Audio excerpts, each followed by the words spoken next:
Welcome to the delegate report, and this is going to take 90 minutes or maybe a little bit less. The others have been less. So the convention, May 18th through 21. Usually it's April, but every 5 years it's a month later because the National Assemblies go to the World Center for the International Convention, which was this year. My disclaimer that let's see, this does not reflect the anything official. Generally, errors are mine, and recollection of attendees have not been reviewed by anybody. Pilgrim's notes at best, not necessarily accurate. And one of my fellow delegates, Thomas Pulowski, gave me 48 pages of his notes, which I borrowed from and appreciate. So Unit 17 includes 6 clusters. You might have heard that it was 7 clusters in the past. Both of those numbers were true. Apparently, in the past year, the Eastern Shore part has remapped from 4 to 3 clusters. If it's hard to see what the outline is, here's a better view. So Unit 16 includes Northern Delaware, Upper Delmarva, Western Shore, Central Delmarva, Western Shore, Prince George's Cluster, and St. Mary's Charles counties. So it's big. It can be seen from space. If you're asking yourself, how can I find the articles, the videos, the audio from the National Convention, like I did, I asked that, you go to www.baha'i.us and you log in. You need one of those logins. It's easy to get. You can go back frequently for other stuff, but you will see this picture scrolling across the top of your screen. When you click on this little button, 2023 National Convention, you're going to come to this page that is just packed with stuff. It has the 12 articles written during the convention. It has the button for the Flickr website that has 100 or so photographs. It has the videos of the annual reports of the secretary and the treasurer, which you can watch in their entirety. And it has 24 audio tracks of comments from counselors and delegates. And so if you spend a couple hours there, you will have the full experience. I'm not going to play any of that because you can go and get that. I'm going to tell you other things. So the National Convention serves 4 purposes. I feel like a few years ago there was 2, and now there's 4, but it's all the same. So it's to elect the National Assembly. It is to arrive at full and complete knowledge of the current conditions, problems, and possibilities of the faith in the country, and so doing to give the incoming National Assembly the benefit of the collective wisdom, guidance, and constructive suggestions of the assembled delegates. And the 4th one, to contribute to the unity in spirit and action of the entire Baha'i community. And I think that's what this delegate report is about, because we're encouraged at the convention many times to please bring your report back to your unit, to bring that spirit back. These are the delegates, 171. When I first saw this, and I am astounded by it every time I've seen it since, and you think of the effort that it takes to have one unit convention, and now multiply that by 171 across the US, it shows how big this country is. If you ask, where does the 171 come from? It's 19 times 9. That seems to be a constant. I don't think it fluctuates. It could, but it hasn't. The little dots next to some of the most of the names indicate they're present in person. And if there's not a dot, they may be one of the 15 absentee delegates. At some point, I stopped putting in dots, but this was when they do the roll call, you're asked to capture this information. So because when you're electing the permanent officers, you need to know who is present. My credential. And then I have this other name, 45. It's important. Where do the delegates stay? Well, in Skokie, the house of worship is over here. Skokie in the Doubletree North Shore. And this is, they must have a good deal there because it's always, that's where the delegates stay. And looking at the hotel, the top floor has this big meeting room, takes up at least half of the top of the hotel. And you see it as the orange curtained area. And this is where the delegate orientation session takes place the first morning, Thursday morning. Every day, the shuttle bus takes us from the Skokie North Shore Hotel to the house of worship, and in the evening brings us back. Some people have cars, but most ride the shuttle bus. Shuttle bus is very much fun because you get to have a great conversation with somebody you don't know in each direction. Counselors present at the convention this year were Nwandi Lawson from the Atlanta area and Farah Guchani Rosenberg. I believe she lives in Florida. And they and the National Assembly members made frequent references to being jet lagged from the International Convention, which was 2.5 weeks earlier. You know what it is like if you take international travel, it takes a while to recover. And I think that they might have had meetings after the convention. They really didn't talk about that, but you just felt like they were involved in a lot of consultation while they were there. So the first day of the convention, Thursday, May 18th. The morning is the delegate preparation session at the hotel. And at noon, then we're bussed over to the house of worship. The convention opens. The seating of delegates, this is like roll call, election of permanent officers, the reading and consultation on the Rizwan message, and other things. And in the evening, viewing of the film, An Expansive Prospect from the International Convention. And session ends at 8:45. So this is a 12-hour day. Each day is about 12 hours. Delegate preparation session is run by the two counselors in the top floor of the Skokie Hotel. And we're seated at tables, about 9 or 10 per table. There's, not everybody has arrived by this time, but there's around 15 tables in the room like this. And you can see this table up front, people that you might recognize. Jerry Lynn from Baltimore, Barbara Talley from Montgomery County.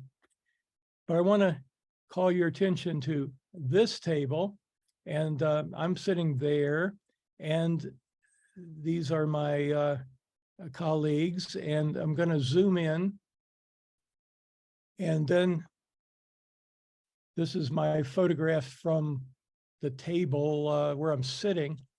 And the experience that we have, this is a 3-hour session. We're studying documents together, and I list the documents, and they have to do with the electoral process. We're given focus questions to consider and then share results actually from the microphone later on.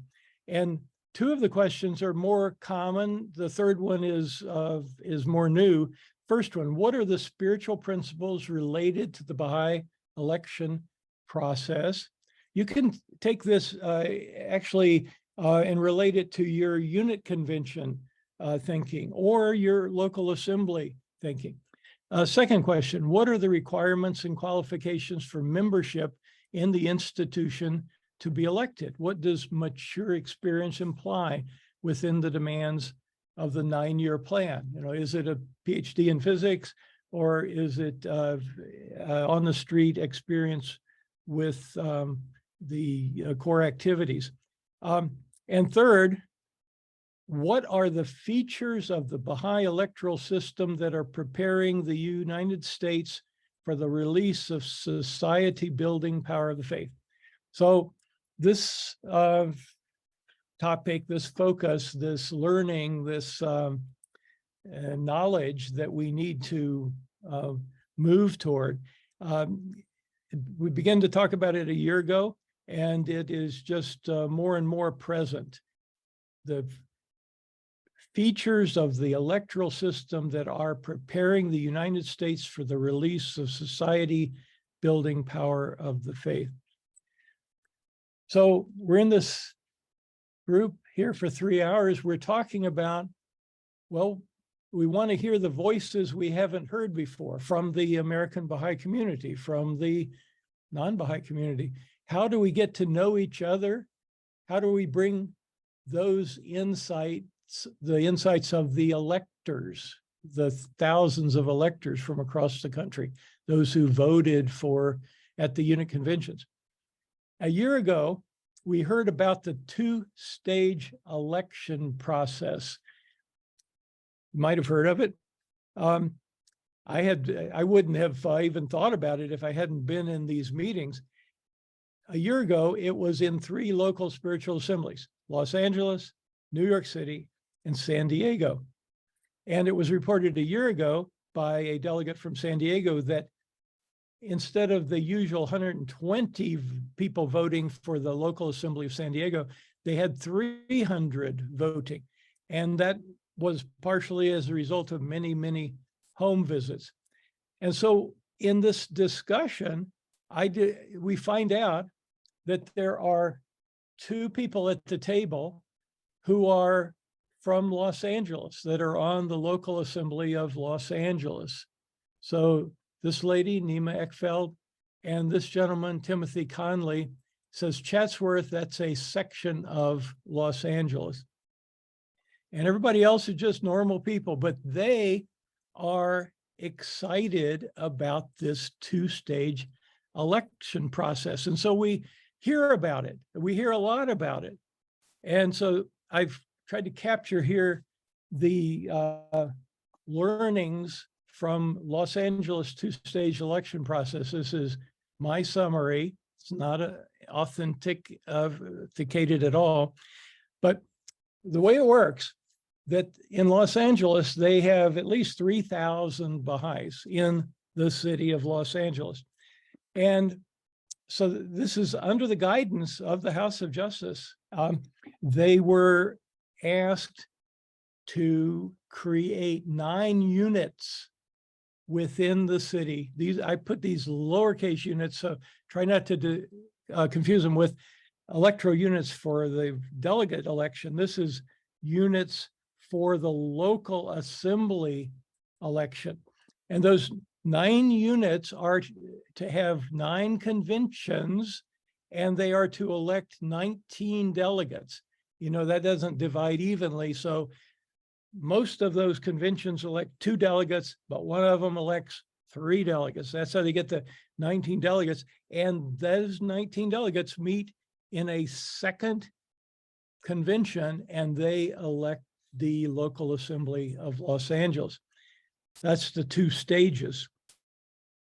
And this process has energized a lot of people. How did it do that? Well, they had to organize the 9-unit convention. So the local assembly of Los Angeles appointed a lot of teams to do that work.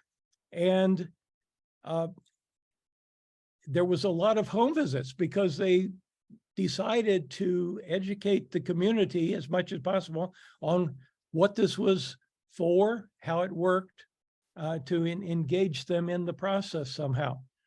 And so the result, and they've done it twice now, is that 3 longtime Los Angeles Assembly members were retired and 3 people of color were elected in their place. And that was what these members of the Los Angeles Assembly were excited about. And this gentleman on the left, Timothy Connolly, was one of those new members. And I mean, I learned he's a former professional football player. He's a professor of filmmaking at a college in Los Angeles, and he's makes his own films. And he was constantly telling us how Baha'u'llah had changed his life and given him purpose. And I mean, those are the voices you want to hear. The last line down here, communities across the US with 400 or more members are learning about the 2-stage process. Okay, I'm turning the page. Now get on our buses and we head to the House of Worship for the opening. Organization of the convention. Who's present? Only delegates present this year due to COVID still. Last year was the first in-person convention after COVID. Well, and there was no guest. Again, this year, no guest. I wrote no auxiliary board members. There might have been a few, but they weren't all invited. And the regional council members, there were quite a few because they're delegates, but they weren't invited to send everybody. And so the back of the room in Foundation Hall was fairly vacant, and the overflow room was had been repurposed. So when we get back to normal, we'll have a lot of people at a convention, but here there was 171 delegates and a few more people. It's unusual. In Foundation Hall, the National Assembly members sit in the front row. Shouldn't say rows, it's the front row. And this is a consultation with the National Assembly. Now, I show this photograph with National Assembly members on the right and the councilors also on the front row. Now, I'm pointing this out because I like to sit on the front row, but you can't do that because it's all reserved. And so I'm sitting next to this lady I'm pointing at here in the second row, right behind Mr. Bowers. And I kind of sat there through the whole convention. You come early and you claim your seat, and you can do that. And so my pictures keep showing the back of Mr. Bowers' head. You'll see that later on. So election of convention officers. Chair, Dr. David Young from Oregon. He's been elected chair a number of times, and it's because he's really good at it. Secretary Munafnani, there's maybe a second reason. I'm showing at the bottom, 4 members of the National Assembly were delegates. Munafnani, Robbie Musa, Kevin Trotter, David Young. I think there's a feeling amongst the delegates that those members of the National Assembly, they know better what's going on than maybe others. And so they're put in those leadership positions for the convention. So there's a lot of procedures for consultation.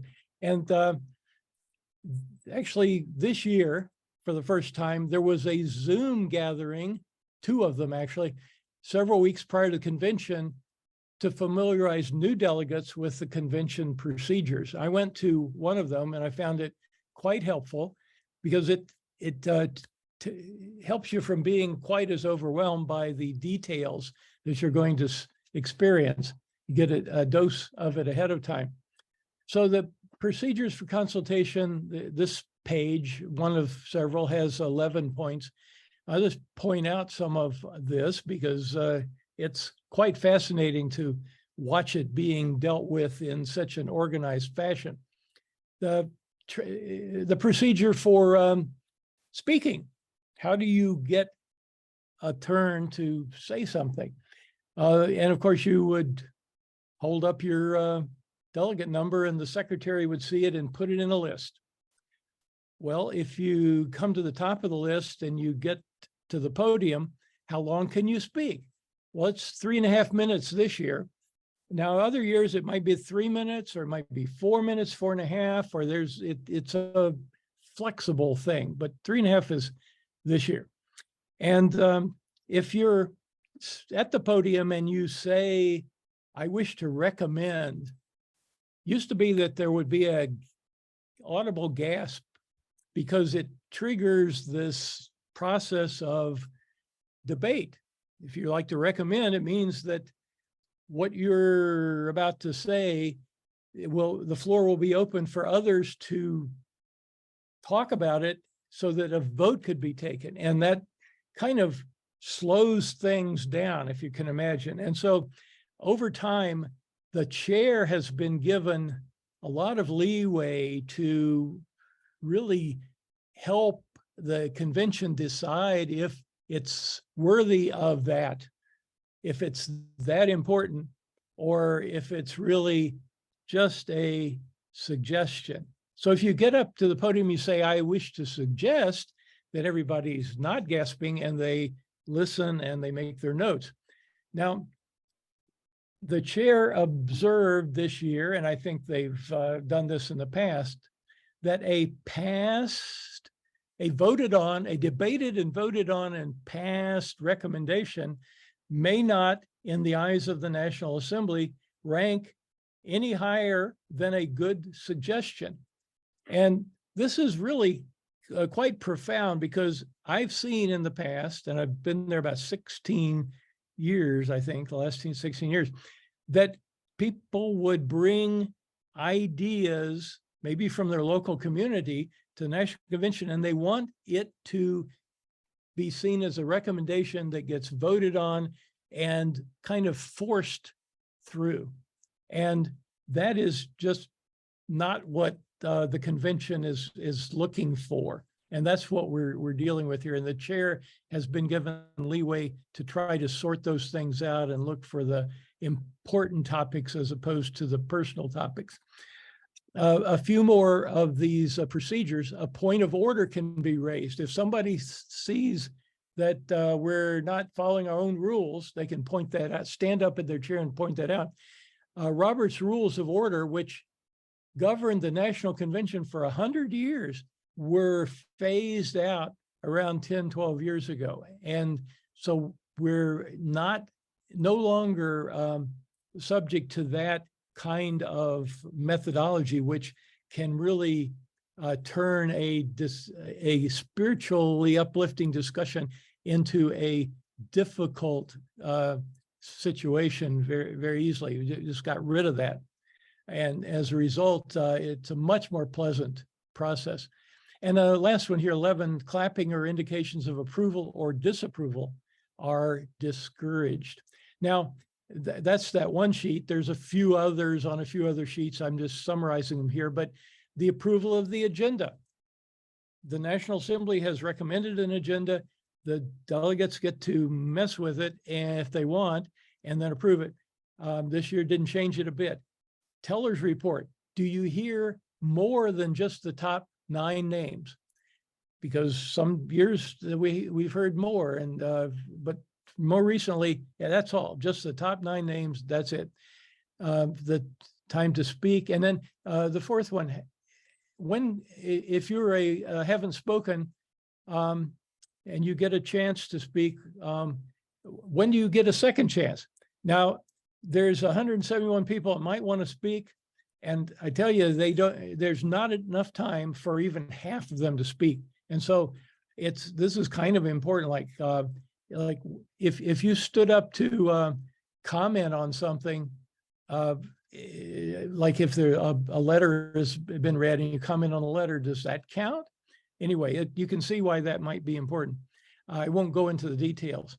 And the box I show at the bottom is, after all of this is figured out, and by the way, this year, this process was approved in record time, because the National Assembly gave a baseline, and people generally didn't quibble with it, which is nice. Then the chair turned to the next piece of paper on the podium and read out a list of 4 people to develop a letter from the convention to the House of Justice. Now, imagine you're there and your name is called out. I've never been on that team, but and I don't think they get a heads up. You are all of a sudden part of a team of 4 to, in your spare time, which you don't have any, to get together somewhere in a nearby room and draft a letter from the convention to the House of Justice, and you got about 2 days to do that. Moving on, the cornerstone for the House of Worship is ever present, where it's, if you haven't been to the Foundation Hall in the last, say, 8 to 10 years, there's been some renovations. The cornerstone used to be in its own room. It was called the cornerstone room, and you'd go in there and you'd be with it. But they took it out. I mean, they didn't move it. They just took the walls down. And so it's just there where you are walking. Every time you come out of Foundation Hall, you see the cornerstone. It's quite nice. National Archives exhibit.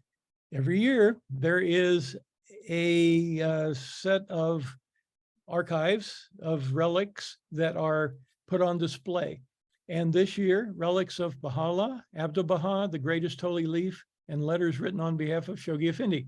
And so the National Archives has a lot of these items, and they only bring out a few.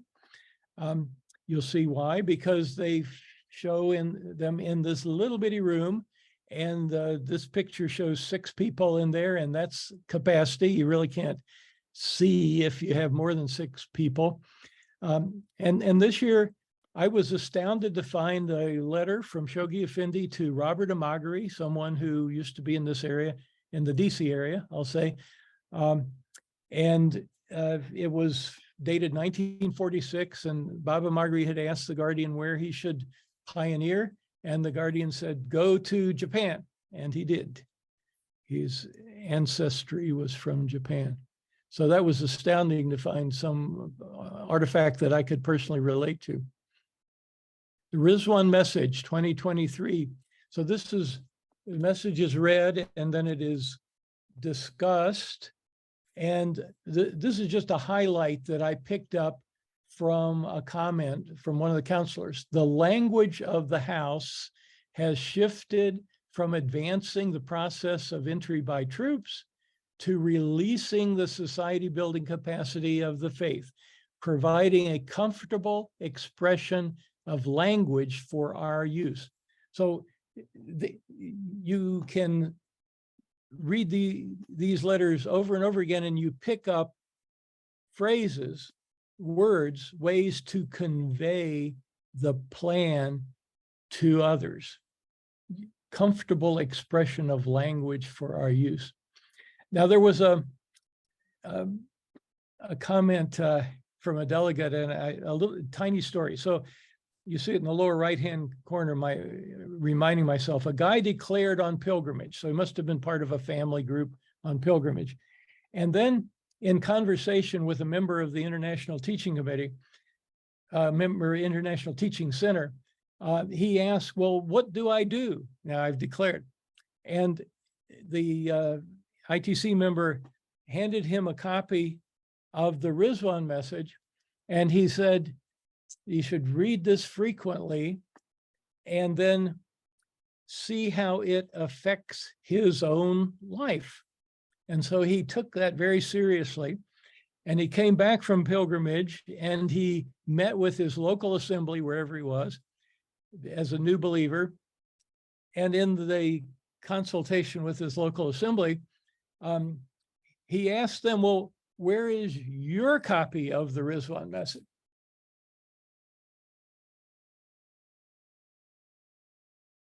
End of story. So comments here and there. So here is Counselor Rosenberg, and she's sharing a thought from the International Convention, and it's on the topic of intentional visits. So keep that in mind, because the things I'm going to share below, they make they're more profound when you think of them from the concept of intentional visits. This is at the local level. Learning how social action naturally arises. Tutoring formed around needs of junior youth. So this is tutoring to raise up animators to animate junior youth and forming a junior youth group. Gaining parent support. This is intentional visits. So gaining parent support requires visits to those parents. Then turning to assist other kids. So kids can outreach to their friends, or parents of kids can outreach to parents of their kids' friends. Intentional visits. How would assemblies support this? Perhaps adults on assemblies with intentional visits to parents of kids in the youth group. How do youth take ownership? So they have their own intentional visits to their peers, giving youth opportunity to grow and contribute. So that's the result. And making service a way kids interact with their friends. Very profound to me. So this is a comment from a delegate, perhaps at a different part of the convention, but it really fits here, from San Diego, where they had so many home visits associated with their two-tier election process, and they've kept it up apparently. She says, so many problems will be resolved through home visits and accompaniment.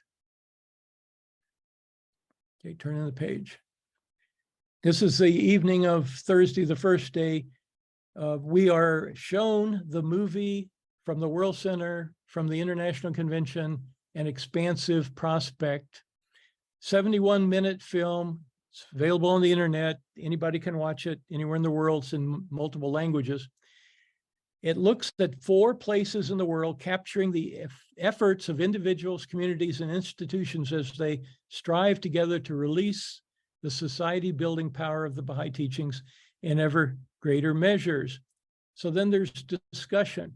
Now, Councillor Rosenberg was identified as the field marshal of the film, at least the North Carolina part. So you see where I'm pointing that there's 4 places in the world that are focused on in this film: Malaysia, Brazil, United States, and Kenya. And in the United States, it is in the triangle area of North Carolina where the work there is highlighted. And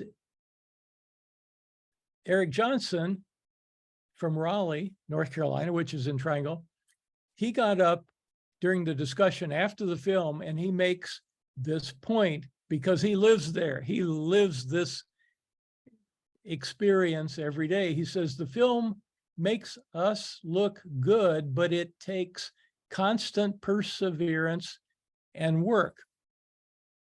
He points out it's not easy. It's actually very hard. And he said, don't compare. And my take on that was, if wherever I'm living, this is not happening, don't beat up myself or my colleagues, because it takes a lot of work and a lot of years to build up to what they are showing in the film. And he felt compelled to say that right after the film was shown. Now we're on Friday, second day of the convention. So we're going to hear the annual report of the National Assembly Secretary and Treasurer. They're followed by questions and answers, which I'm not going to report on. Then there's consultation on the July 22nd, 2020 message from the House of Justice, which was the letter received just months after the killing of George Floyd. It's on racial unity. And then there's consultation on various topics through the remainder of the day, the movement of clusters, educational endeavors, and the Training Institute. So first, the National Secretary's annual report. And the way he frames it, this is where we can gain insight into the thinking of the National Assembly. And if you go to the national website, I showed you how to do that, and you can listen to his entire presentation on video. And so since you can do that, I'm not going to really take his, try to capture his message. I'm going to say, just highlight one thing. And that is, he tells us that he was at the International Convention, one of the 20 tellers.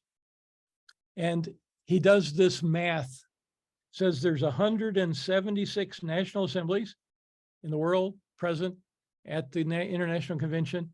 Each has 9 members. They may not all be present, but they voted, and each had cast 9 votes. And if you multiply that out, it's 14,256 votes. That's an important number.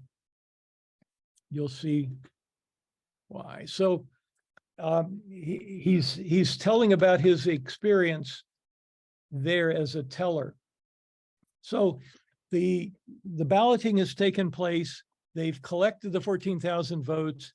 The tellers go off to their room at a big table and they start the counting. And when they finished counting, they find that there is a tie for the 9th position on the Universal House of Justice, a tie.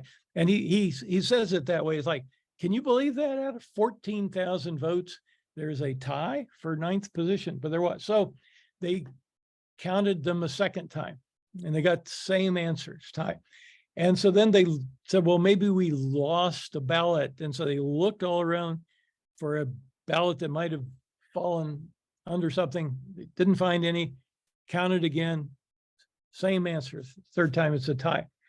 So they inform the House of Justice of this situation, which apparently hasn't happened before. If it has, he didn't tell us about it.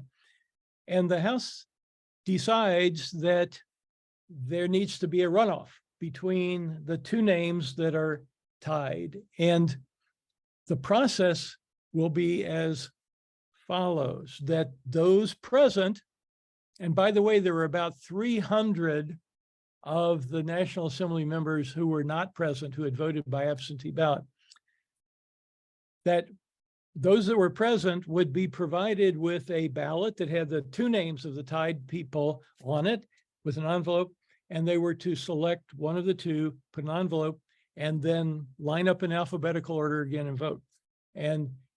But the other 300 that were absentee, the tellers were going to make phone calls to every one of them, try to find every one of them to allow them to cast their ballot again for the tie breaking. And so Mr. Bauer said, well, he was assigned to a group of English-speaking electors. And so apparently he spent hours and hours and hours finding them, and he had some stories about how that happened. And he said he got to go to the hotel to go to bed at 3 a.m. for a 1-hour sleep, and then they were up again. And by the next day, they had a result, which became the result of the International Convention. So that's this information you will find useful in a few minutes again. So now we'll look at some highlights from the printed annual report of the National Assembly. So this is a document that is, I don't know, 150 pages.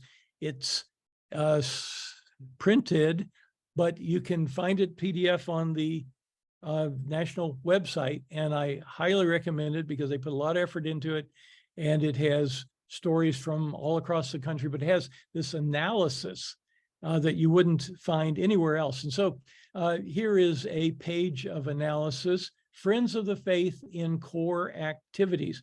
So we see across the whole United States, children's classes, total participants 5,000, of which 64% are Friends of the Faith. Junior youth groups, 30,700 total participants, 74% are Friends of the Faith.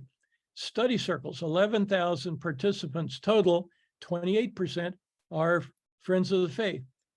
Devotional gatherings, 53,000 total participants, 28% are Friends of the Faith. And taken in total, all core activities across the country, total participants, 73,000, of which exactly a third are Friends of the Faith. Interesting.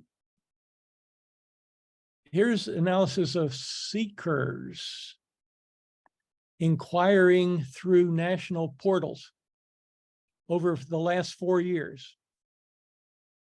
So 5,000, 4,000, 10,000, 7,000 seekers inquiring through national portals. So now at the bottom is that information plus some in the form of numbers.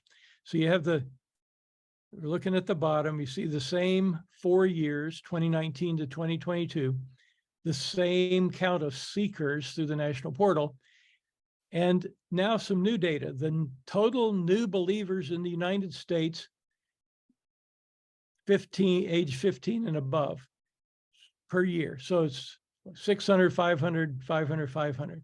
And then the subset of those new believers who came through the seeker response network, and it's 300, 400, 300, those numbers. And then the percentage of new believers who came through the seeker response network, and it's 60%, 70%. So why is this so high? The percentage of new believers came through the seeker response network. One explanation was, and we've seen it ourselves, that when someone is ready to declare, if in the old days you gave them a piece of paper that was the declaration card and they signed it and you scanned it or whatever, mailed it in, now they probably go online and they declare online. And so that reflects some of this, but it also shows how important the seeker response system is for helping seekers find us, find local communities. So that's happening. And if we're not hearing from seeker response, maybe there's stuff there that we don't know about. I don't know. Here's another set of kind of shocking numbers. So the 177,000, the total number of Baha'is with and without good addresses. Of that number, 75,000, the total number of Baha'is with good addresses, and 103,000 on the left, the total number of Baha'is without good addresses. So Mr. Bowers points out that if we don't have good address, we're not in contact with them at all. And so this is not a new trend. And so someone asks, well, what can, we need an initiative or so, what can we do about this? And Mr. Bauer says, it's not just where is Joe, but how do we build a relationship with Joe at the local level? So really no surprise, but when these people get lost, it's hard to bring them back. We need to keep them from getting lost. Another page in the annual report, programs of growth. So we see the eastern half of the US and the legend at the top with 4 colors. So the pink clusters, the pink are clusters yet to advance to a program of growth. Dark blue, milestone 1 has been passed. So what is milestone 1? So my simple explanation is milestone 1 is one serving tens. So you have some kind of core activity and you have maybe 10 people involved in it, of single digit core activities and tens of people involved in it. That's the dark blue. The light blue, milestone 2 has been passed. So this is like tens of core activities serving hundreds of participants. And you will notice that unit 17 in the middle, if you use your right magnifying glass, we're all of our 6 clusters are light blue. We're all milestone 2. So we all have tens of core activities serving hundreds of individual participants. And the green, milestone 3, think of that as hundreds of core activities serving thousands of participants. And you recognize from recent communication from the House of Justice that motion toward milestone 3 clusters is a key component for the current plan, of course. Now we're going to hear from the treasurer of the National Spiritual Assembly, Dr. Henderson. So for those who've been around for a while, Dr. Henderson, he was elected to the National Assembly in 1982. So that's like 41 years ago.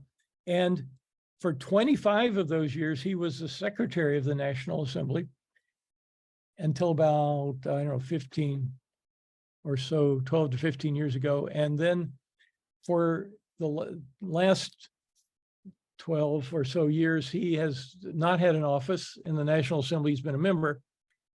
And last year, he was elected to the treasury of the National Assembly. And so, anyway, a distinguished, he's the longest serving member of our National Assembly.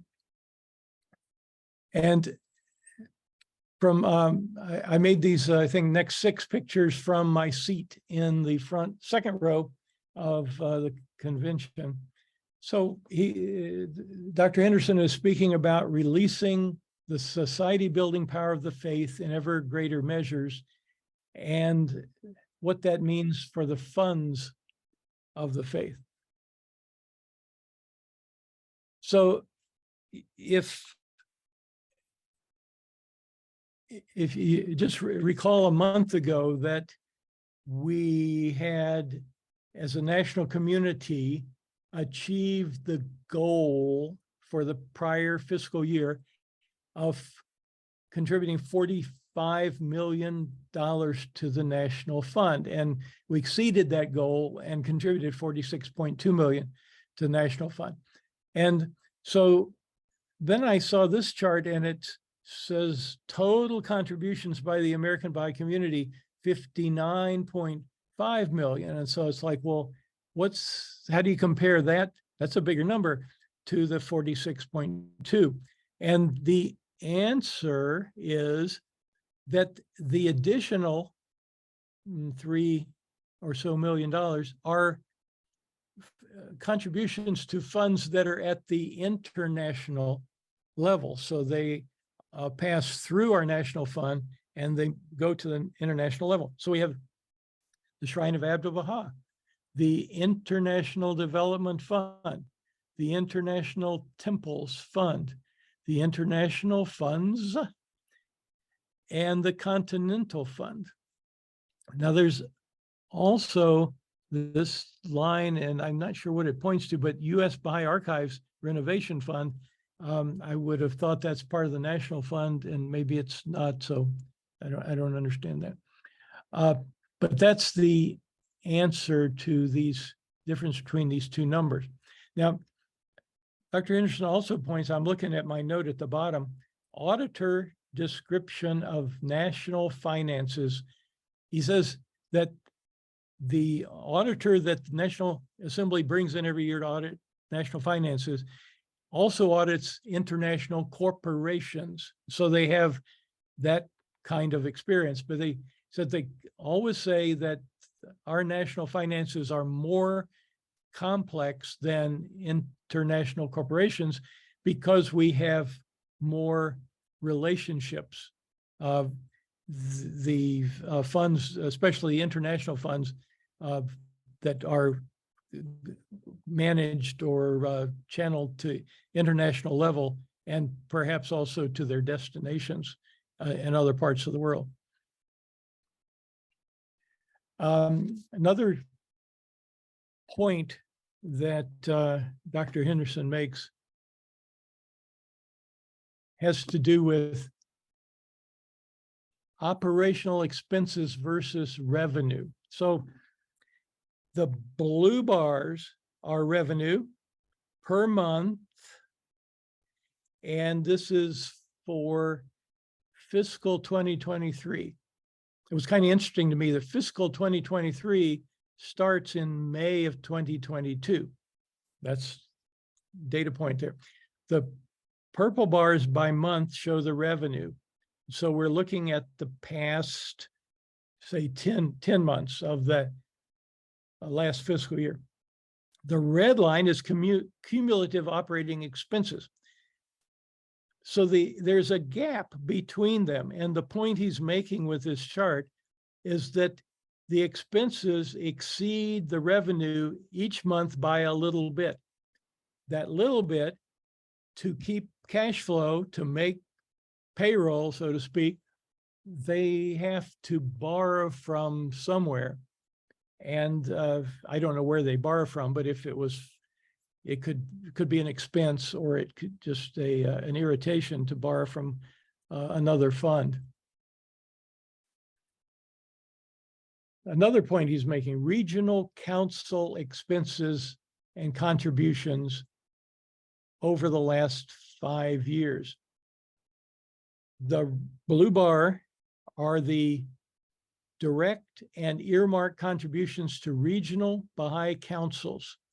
And the red line are the expenditures of regional Baha'i councils. And this is across the entire US. So how many regional councils? Quiz, 13, that's right. So the total blue bar are the contributions earmarked to direct to all of those 13 regional councils per year. The red line are the expenses for all of those regional councils per year. Now, we've known from the beginning, from the establishment of regional councils, that they were fully funded by the National Fund to begin with, and the National has given each of them the objective of becoming self-funding over time. I believe at this point, or at least like a couple of years ago, only one regional council had achieved that. I don't know if they still are or not. I haven't seen that kind of data. But the point is that this gap between the blue bar and the red line is backfilled from the National Fund. Now, in FY22, you see the result of the new plan, where there is an increased focus on each regional council becoming self-funding. And so there's an uptick. And this last bar is partial. So we don't know what the fiscal 23 final number is yet. But in the new plan of societal impact, the regional councils have a lot of evolutionary growth that is before them to sustain growth that is unprecedented. That will require more in the way of resources. And so this red line is going to go up, and the blue line needs to go up to meet it. This is a point that has been a mystery, but it's now unmystified, I guess. The Shrine of Abdu'l-Baha, we've heard in our monthly Treasurer's Report to the Feast that no goal has been established for the contributions, and that's still true. But here we have a number, 75 million is the estimated building cost for the Shrine of Abdu'l-Baha. I'd never seen that number before. And we do know that 35 million has been contributed over a multi-year period by the American Baha'i community to the Shrine of Abdu'l-Baha. So it's a large portion of the total estimated building cost, but the U.S. does not have a goal for its contribution. It is acting as a channel. So at the end of Dr. Anderson's talk, he presents the National Assembly's goal for the National Fund for the current fiscal year to end RISWAN 2024 of $48 million, up $3 million from a prior year that I just spoke about. The part that doesn't show up on the slides, but it made the point a number of times in a number of ways. This $48 million is in unrestricted contributions. He had made the point in his presentation that earmarking, which is good because you can create connections between the contributor, each individual contributor, and the funds of the faith. So this is good, but it also, taken too far, constrains the national ability to meet its own payroll or to meet its cash flow needs, because it is hamstrung by restricted or earmarked contributions. And so we were asked to bring home the idea that unrestricted contributions are needed at a large level and that large level is what the $48 million represents, unrestricted contributions to keep from having cash flow problems. Okay, we're on to the topic this is the July 22nd, 2020 letter from the House of Justice that came just months after the killing of George Floyd in Minnesota.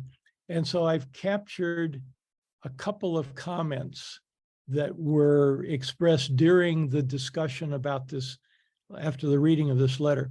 This is a delegate from Minneapolis, and she said, the place where George Floyd was killed, the Baha'i Center in Minneapolis, is down the street.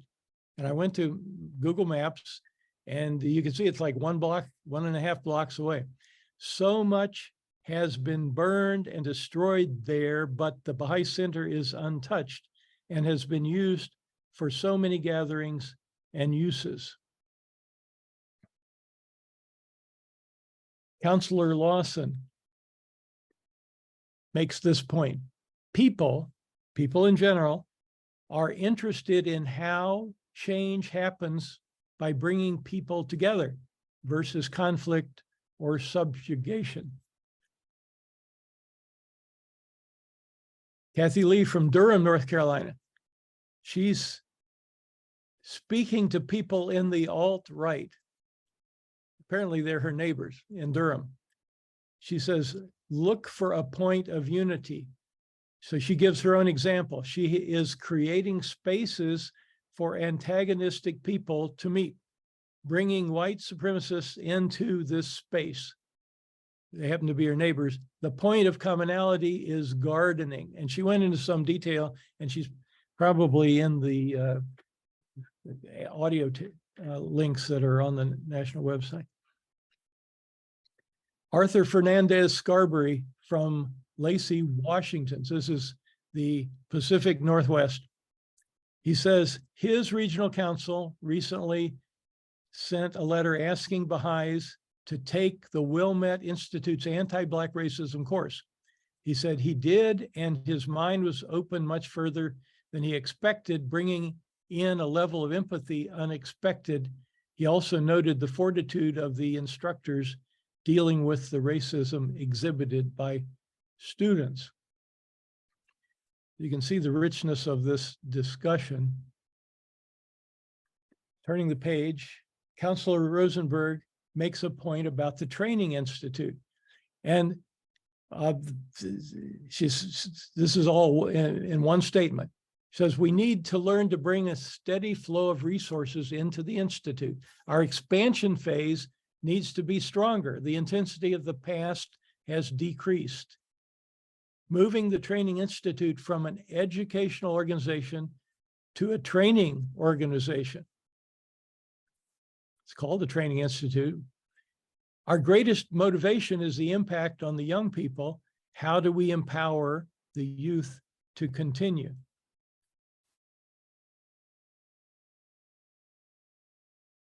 And again, a comment might not have been immediate, but from sometime in the convention, this gentleman from El Paso, Texas says, I don't think we need Baha'i centers. I think we need training facilities. Something to think about. Okay, day 3, Saturday, the election of the National Assembly, open consultation convention photo, hear from the tellers, consult on topics contributing to social transformation, consult on raising capacity for administration at all levels, greet the new National Assembly, and hear from the Board of Trustees of Baha'i Kukla. Teller's instructions. Chief teller is Beverly Azizi from the Tampa area of Florida. Election, balloting. So this is a collage of photographs of each of the delegates present casting their ballot. And those 15 or so that were absentee, when their names are called, the chief teller puts their ballot in the box. So at the end of the roll call, 171 envelopes are present. The tellers go off to count the votes.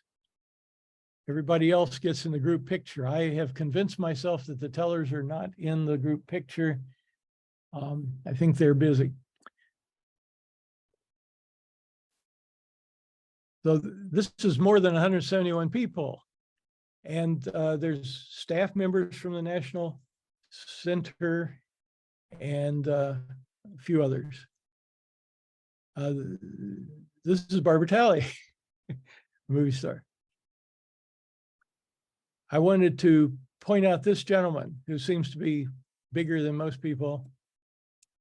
Mark Bamford, you might remember the name. He was came to my attention as a movie producer doing indie movies 15, 20 years ago. Now he's working for the Office of Communication at the National Center in social media, use of social media to find seekers, to follow up with seekers.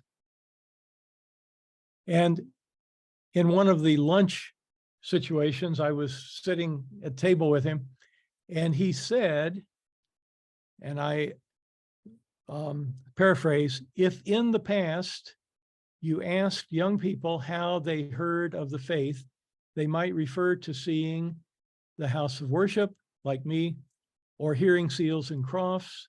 Now they are likely to mention Rainn Wilson.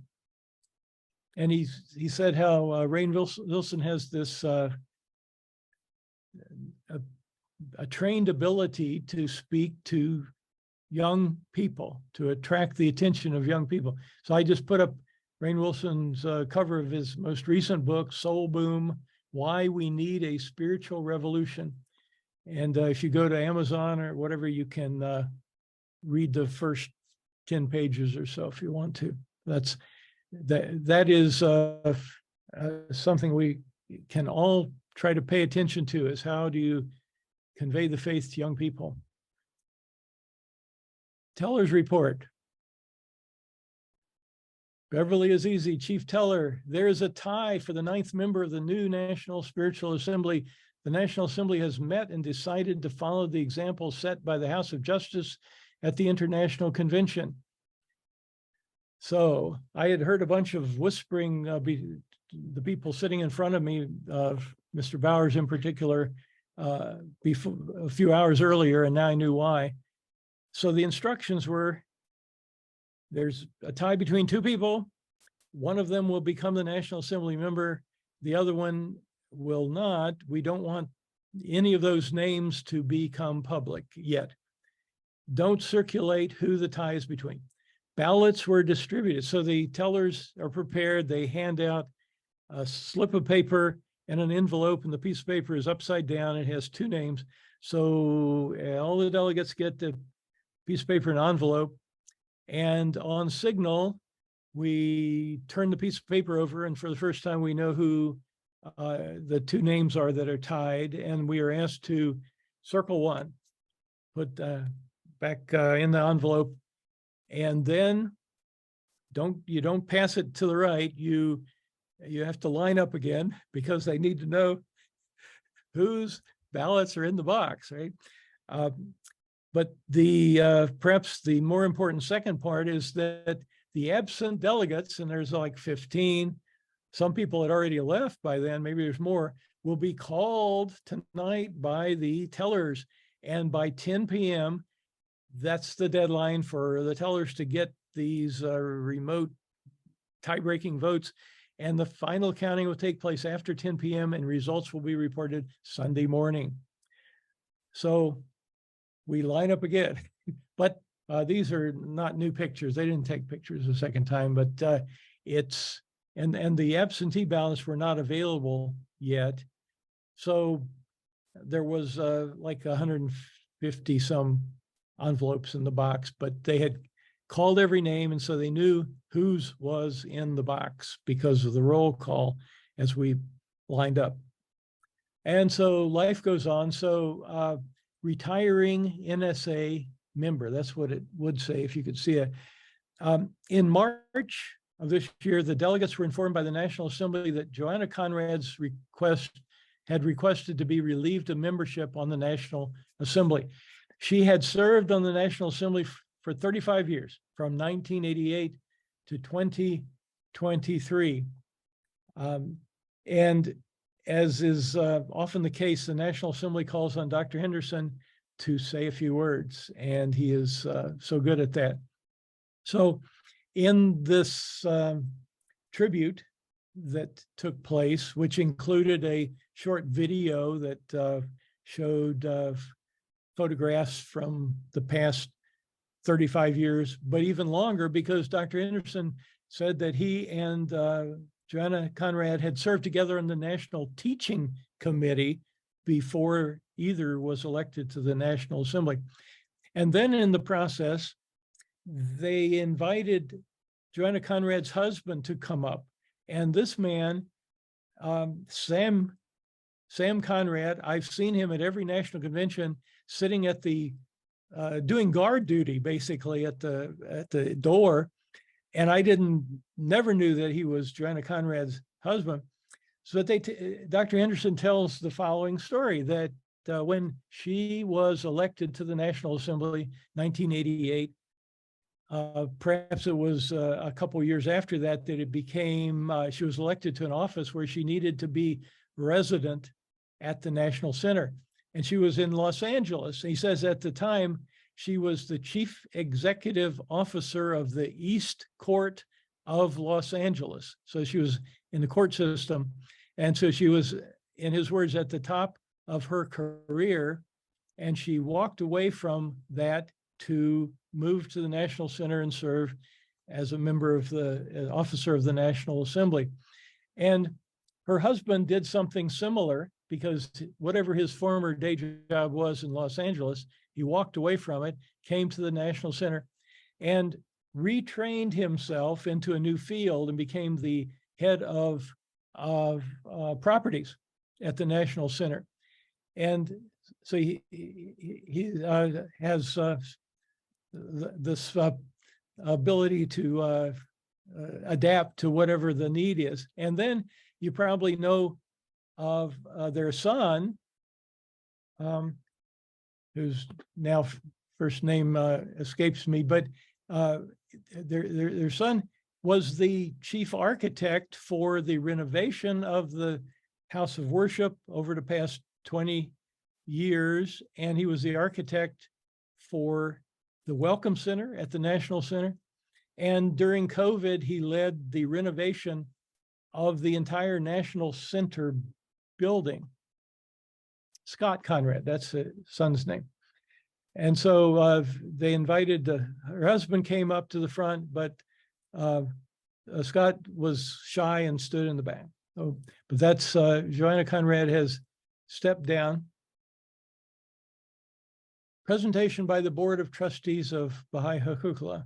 Every year there is a presentation by the board, and it's always different, and it's always interesting. They bring out new points, and I'm capture at the bottom a point that was made, and I really relate to this. 19% payment leaves 81% for my use, but no longer do I think of it that way, but I want to use it for the general good.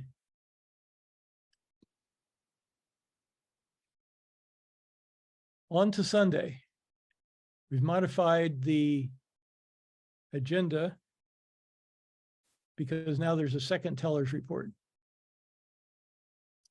Well, there'll be some open consultation, final reflections, which is like a lightning round that delegates can come up and say something that is a reflection on the convention process. Then concluding remarks by the counselors, and adjourn at noon. So this is a short day. Teller's report. So Chief Teller announces that all delegates participated in the second vote to break the tie. And so all participated in the first vote and the second vote. So that always kind of gets a standing ovation when that is announced. Some of the data. So 171 eligible delegates, 15 voting absentee, 156 in person, 0 did not vote, 1 invalid ballot. I don't think I heard why that was invalid, but it may be that there was less than 9 names on it. 0 invalid votes, maximum number of votes cast, except for the invalid ballot. Number of votes received. Robbie Musa, Ken Bowers, Robert Henderson, Kevin Trotter, David Young, Muin Afnani, Fariba Agdazi, Nanaba Khan Fogarth, that should be black, and June Manning Thomas. So June Thomas was one of the 2 in the runoff. And I also include when they were first elected. So Dr. Henderson, the longest serving. Guess Ken Bowers is, 1999. David Young would be the second longest serving now. And then, yeah. Some more data.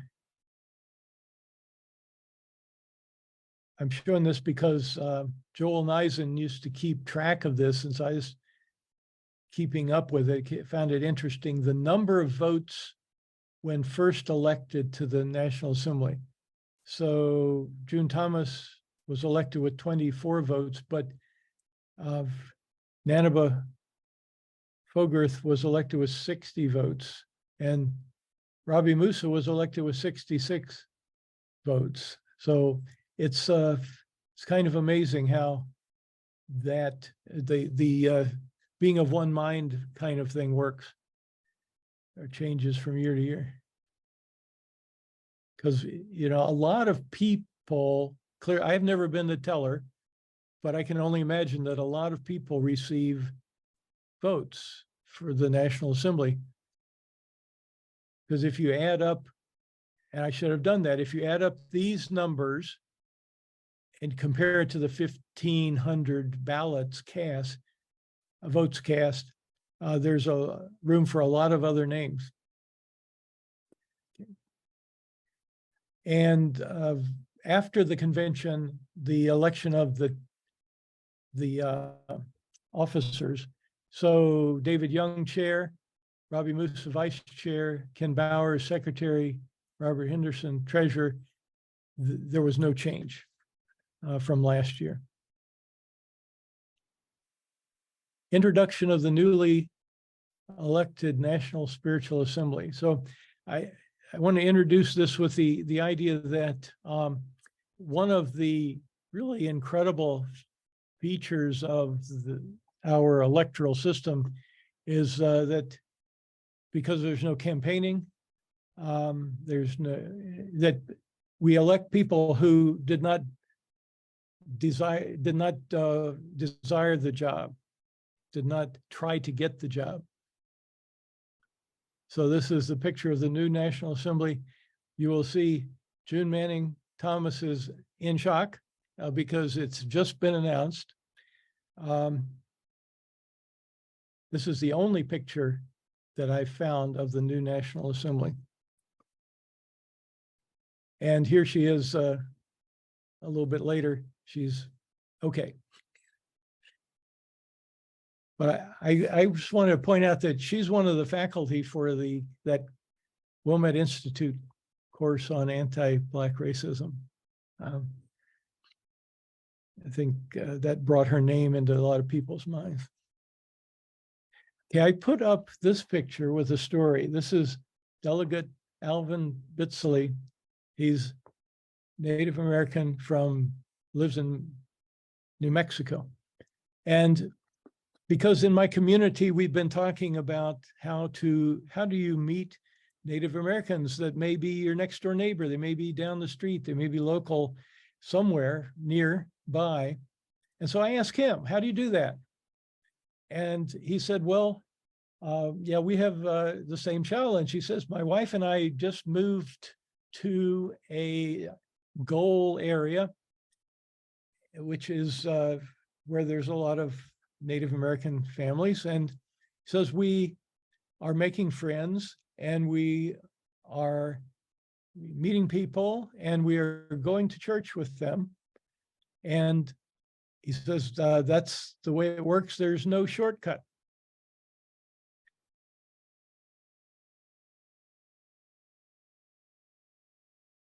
This is about immigrants to the US. So the delegate in the middle in the red is Susan Abel, and she is the delegate from Iowa, and she's from Africa. And I just found that to be quite interesting. She said, and it's partially obscured, I guess, on your screen, she says, when African Baha'is arrive, we need to support them. And this was a subtopic, really, that kept coming up at the convention. And it is really I'll read the part at the bottom to go along with this. Anticipate wave after wave of immigrants. The African immigrants, they're really here. They came for jobs. They've moved where those jobs are, and we know that there's enclave in Cleveland. They're in the agricultural parts of the country, taking jobs that perhaps other people don't want to take. And I'll move to the right to Beatty Beatty from Cameroon. That's his name, and he is from Cameroon, and I sat with him on the bus a couple of times. I talked to him a number of times. He's very practical in his analysis of his situation and the immigrant situation. He's from Texas now. And the point that in Cameroon, for instance, he's from Cameroon, the Baha'is had a vibrant community life. When you hear them talk about it, they loved it. They were part of an integrated community with the Muslim community and the Christian community, and they had their events. Others were welcome, and they would love to recreate that experience in the U.S. And they have the skill, they have that background, but they're also challenged because they are immigrants here, and they don't have the resources that others have. And so if they can't get into a Baha'i community, they may melt into churches where they can find the social life that they want. And so it's an opportunity that we have in the American Baha'i community to find them, to support them, to integrate them into our community, because we'll be, we really need to do that, and we'll be so much better off if we can. Okay, these are statistics from the delegates, not from them, about them. So we have gender. The part at the top is not, it's obscured and it's not important because it says the same thing. It just says it's data. So this is 10 years of data, gender of delegates. So it kind of looks flat until this year. And there is maybe there's a trend before that, but it's more of a trend now. Blue is female delegates, green is male delegates. So if we were thinking it might get to parity, maybe we could. Age range. This pie weighs 9% age in the 30s. In the 40s, 9%. In the 50s, age, all of the years of 50s, 18%. Age 60s, 35%. Age 70s, that's where I fit, 28%. And there's somebody that's over 81, maybe 2 people. Now, there's a lot of thought that might come to mind over age range. Councillor Lawson said, never are those who served introduced as emeritus, new people will be raised up. So it's like there's nobody in the 21 to 30 age range at all. It's 0. I think they've been there in the past, but they're not there now. So really, we need to elect younger delegates. Otherwise, we won't have them. We'll all age out. First-time delegates. Again, green is female, blue is male, 10 years of data. There was this interesting increase in first-time delegates. Now, what does that mean? First-time delegates, that means that there are delegates that are retired, that are not reelected, new people. That's new people, that's what it means. And it was on a roll here in 2018, and I don't know what happened in 2019 because COVID didn't hit until 2020. But we see now that maybe that trend building back here in this current year. First-time delegates. Like to see more of them. Number of years served as delegate. 1 year, 13%. 2 years, 9%. 3 years, 7%. 4 to 9 years, 43%. 10 to 19 years, that's where I fit, 22%. 20 or more years, 7%. Need to have more of these, I believe, so you have fresh ideas and you expose more people to the National Convention experience. Race, ethnicity of delegates. So yellow is Asian, 2%. So if there's 171, then that's 2% is like 2, I guess, 2.5. Black or African American, 24%. Purple is Hispanic or Latin American, 1%. This is Middle Eastern, which is different than Persian, 1%. Multi-ethnic, 7%. White, 41%. And the purple one is Native American Indian or Native American, 1%. So that's, again, of 2.5.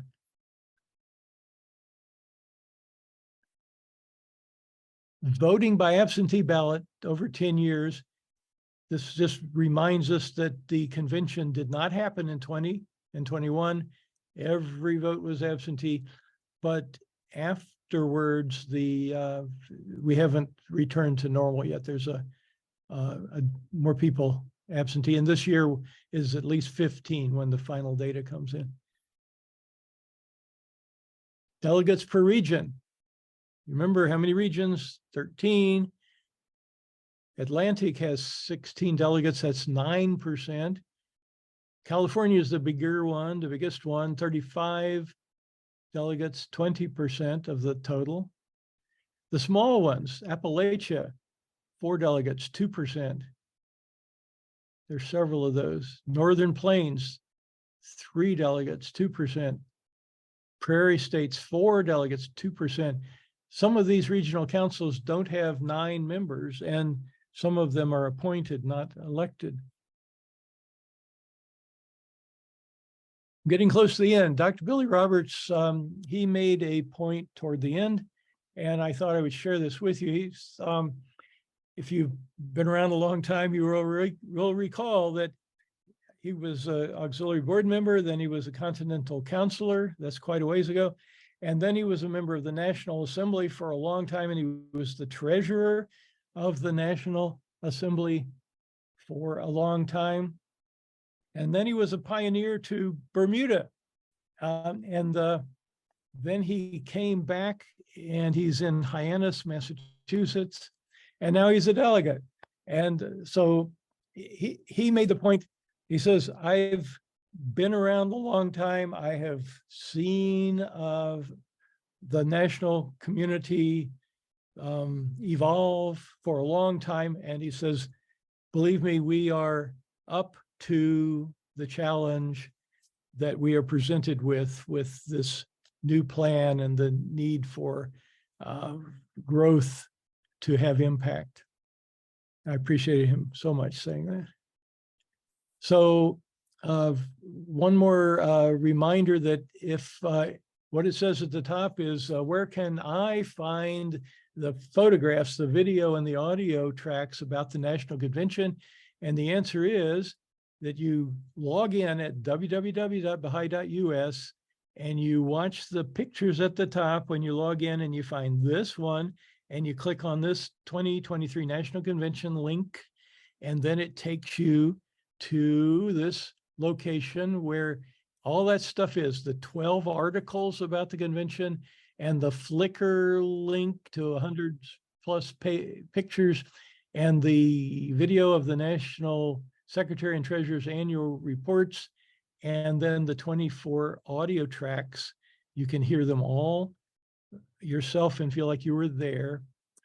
And that is it.